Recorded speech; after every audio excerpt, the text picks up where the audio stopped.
จ้าสบายดีพี่น้องทุกคนนะวันนี้ทางห้างมาแนะนำให้ลูกค้าเบิ้ง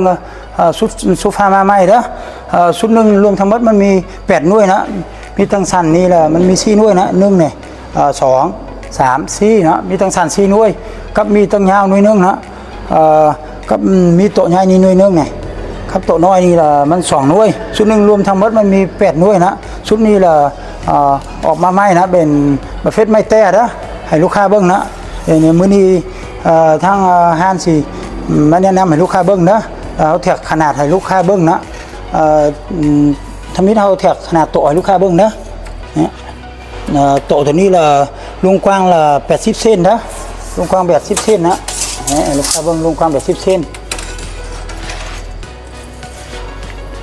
ลุงยาวละ1 เมตร 82นะลุงกว้างละ1 เมตร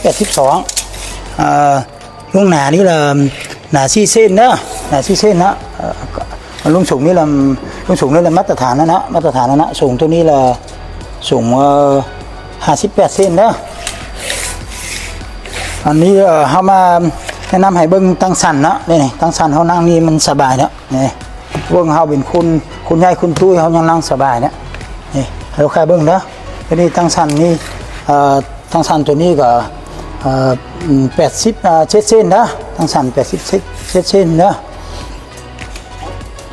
บนนั่งตัวนี้ละ60 เซนนะบนนั่งตัวนี้ละ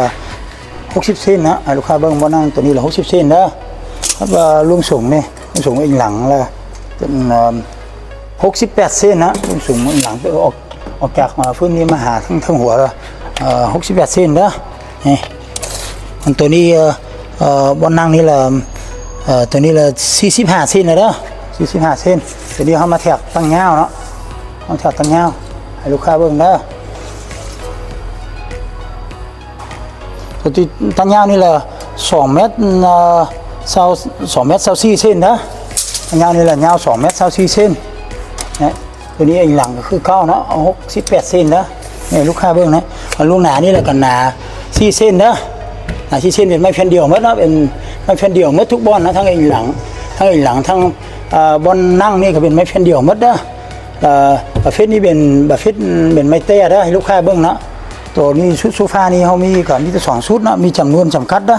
ท่านใดสนใจละอยากได้ละมาเบิ่งได้เด้อทางเขามันมีของแถมนะมีของแถมมีโถดอกไม้ลูกค้าท่านใดสนใจละมาเบิ่งชุดโซฟาละมันมีของแถมโถดอกไม้ใบน้ำนะแถมไปเลยท่านใดสนใจนะ